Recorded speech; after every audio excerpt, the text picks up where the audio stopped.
about 400 years ago, that this plant was being collected in places like the Burren and brought to Dublin for sale. And what was it used for? It was used as a treatment against mortifications and gangrene. So if you had a really bad, if you weren't in the best of health, such as you were bedeviled by mortifications and gangrene, also iron wounds by a sword or a spear, this is the plant. If you're doing a bit of cooking, you went for a little plant like this wild thyme. See here, it's growing all around us. As you walk across the burn in summertime, you smell it. Beautiful scented plant, wild thyme. If you rub it there, you can get a lovely scent. We see the flower. This little plant, you can see the colours. This little plant is also very magical. Nobody wants it. This tiny little yellow flower. I'm going over now. This is the one, if you had problems sleeping, if you were a hypochondriac, this little plant is called lady's bedstraw. And years ago, this plant was collected, dried out and stuffed with pillows. When it was dried out, it releases a chemical which is a muscular relaxant. So it helps you to sleep, helps you to relax and to sleep as well. That's called lady's bedstraw. And another one I love here is this white flower. I'll show you closely later on. This white flower, which is quite common. It's very common in Ireland. This is called yarrow. And a lot of old farmers in the Burren, you'll meet them collecting yarrow. And they'll tell you about collecting yarrow as a cure against arthritis. And some of them used to boil it up in milk and rub it into the bones around the hips and legs against arthritis. That was yarrow. Yarrow is also very handy for another reason. Have you heard of Liston Farn at the matchmaking festival? Well, this is much better. You don't have to walk with that. What you did was, women were to go out with a black-handed knife on a moonlit night, black-handed knife, and cut the flower of yarrow. This is the one I showed you here, the white flower. And they brought it home and put it under their pillows and had a dream of their future husband. There you go. So, before you head to Liston Farn for the matchmaking, figure out who you're supposed to meet first of all, and you can spell it off. Now the one you showed me here, this little blue one. No laughing, it's serious business around here. This is a lovely blue flower. This is called scabious. Devil's bit scabious. It's called devil's bit because the root of this plant, the tap root, the end of it has been bitten off by the man himself, the devil. This is a really important plant for a lot of butterfly species, like fertility species, which are very rare. Beside it is one they call bachelor's button.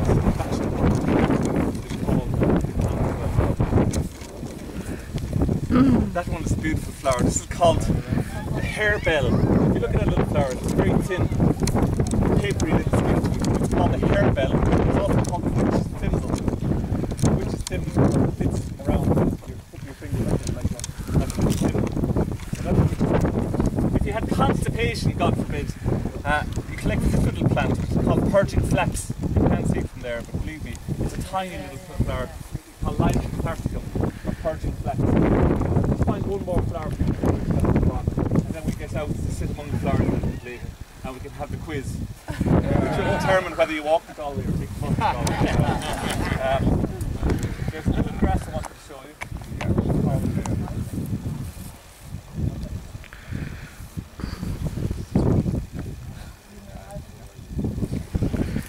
Plants are called yellow rattle.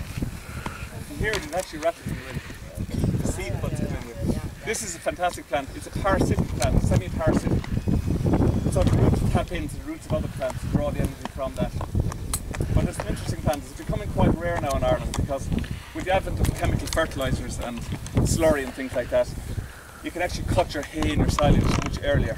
So a lot of farmers cut their hay and silage now, weather permitting, May, June and so on. This little fella doesn't set his seeds until late July, August. So by harvesting the grass a little bit earlier, this fella disappears. But in the barn, because the grass is not harvested until the winter time, this guy is very diffuse and the seeds are everywhere. It's a semi-parasitic plant, so it relies on fairly poor ground. You find it in fairly poor ground which doesn't have a lot of nutrients in it. And farmers around here, it's amazing the detail of the story. And I remember showing this to the farmer, he said, when I was small, they used to say that if a fellow was bringing a cart of hay from the field, you could hear this plant rattling in the hay, and you knew he was a bad farmer. He hadn't fertilised his fields properly. So they really had very detailed information on all the fields around here. The last one I want to show you, then I'll shut up, is this little fella. Now, it doesn't look like much right now, but come here in May, this is an amazing plant. It's beautiful plants in the burn. It's a grass, and it's got these beautiful little panicles on the end, which are just going over now. But this grass is called fair gorta, famine grass. And they say that this little grass grows where people from the famine died and their homes fell on the ground, and this grass sprouted up. And when you walk across the grasslands of the burn, if you tread in this grass, you feel the hunger pangs coming up from the ground. It's just and you get what's called the fair gorta, which is another word for weakness. Which always sometimes you're not having a good day, you're just not having a good day, and you don't feel up to it. I've had farmers in the burn quite a lot. They've come down from the hills saying, "Jeez, I got the fair gorta today after I come home. I got the weakness, I got tired and I had to come home for a bite to eat." So this is what they call the fair gorta, or the famine grass, and it has a very important place in the folklore. It's a very beautiful little grass. It doesn't like fertilisers. It likes the burn because here in the burn you don't have a lot of fertilisers. Whereas if you look here, some of this stuff is growing. There's maybe an inch through soil across here. Just about, on average, you'll find this much soil. I used to take soil samples here years ago, and it's just keep hitting rock everywhere. It's ridiculous. You can't get a soil sample. But that's really important because you have maybe 2 inches of soil on average, and you've got a lot of rainfall. And I mean a lot. You've got about 2 meters of rainfall here every year. So when you've washed your soil through with all this rainfall, all the nutrients are gone. They're flushed out with the rainfall. So your thistles and your strong ryegrasses, buttercups, those plants which love a lot of energy, and they're big bullies. They can fight. They can't survive here. There's no energy here. There's no nutrients here. What's here is a thin skin of very depauperate soil. So what happens is tiny little plants, like your eyebrights, and like your purging flax, and your harebell, which are minute, they can survive here. They can fight their corner here. They're not out-competed.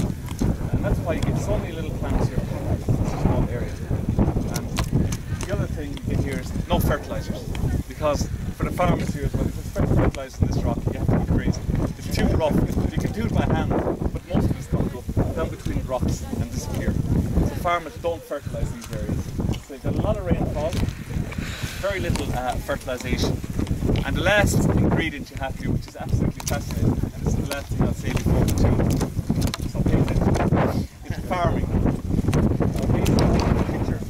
You're a farmer in the Burren 6,000 years ago, and farmers built this thing over here. It wasn't built by it was built by farmers. And all those years ago, farmers, they were attracted to the Burren because, think about it, it was very free draining, so it was very light all year round. You could farm here. It was easy to clear the trees because the cover wasn't so dense. But you had one big problem. Now, obviously, you weren't going to plant vegetables here. It was too damn rough. You had to graze it. What was the problem for grazers? What was the biggest challenge the farmer had, the pastoral farmer? What do you think? Injured feet. What? Injured feet? I don't know. No, they have no problem here with feet. Can... Actually, when they're foraging here, there's a lot of calcium in the vegetation, so their bones and teeth are very, very good. What problem would a farmer have here? No, not a problem with breaking legs. The health is very good. And they're brought here, you never see a broken leg. If they're brought in, it could be a possibility. There's very few instances of broken legs. Topsoil loss? No. No. We're talking about 5,000 years ago now. What problems? What? No. Water. Water. 5,000 years ago, water. That's what people need, water. In the Burren, where'd you get it? The Burren is like incredibly small. There's only one overground river in the Burren, over in the north. Everywhere else, water is there's little pockets on the surface which is not water. But during a normal summertime, there's no water. And even to this day and age, if you get like 2 dry weeks in the Burren, the cattle have to be taken from the land because they can't survive. There's no water. So thousands of years ago, farmers figured this out. There's no water here. What did they do? We think, because of the lack of water, they started grazing in the winter time. Now in winter time, the water table rises, so you get a lot of little springs popping out. You get something called turlock, which is a disappearing lake. It's in here in the winter time as well. And even little pockets on the surface of the rock, like over here, they fill up with water in the winter time.